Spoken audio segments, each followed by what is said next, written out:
Dans une petite ville tranquille, un adolescent découvre que son frère aîné, disparu depuis 2 ans, pourrait être impliqué dans une série d'affaires criminelles liées à une organisation secrète appelée les Ombres. En cherchant la vérité, il se retrouve pris dans le même réseau, entre mensonges, trahison et silence policier. On dit que les morts ne parlent pas. Mais ce soir-là, mon frère m'a envoyé un message, le numéro. C'était celui de Malik, mon frère disparu depuis 2 ans. Et ce message, il disait « Sous le vieux pont, la vérité t'attend. Ne te fais pas voir. » Juste ces mots. Mais c'était suffisant pour me glacer le sang. Malik savait que je viendrais.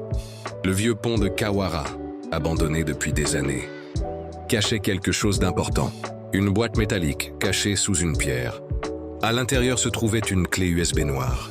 Après avoir ramassé la clé USB, je me dirige vers la maison. Arrivé, j'ai branché la clé sans réfléchir.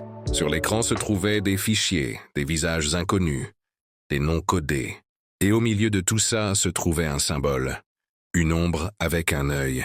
C'était les ombres de Kawara. En même temps, j'attends quelqu'un taper à ma porte. 3 coups, pas un de plus. J'ai ouvert, personne.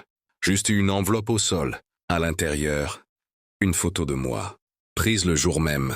C'est là que j'ai compris qu'il savait que j'avais la clé, qu'il m'observait depuis le début. Like, abonne-toi pour la partie 2.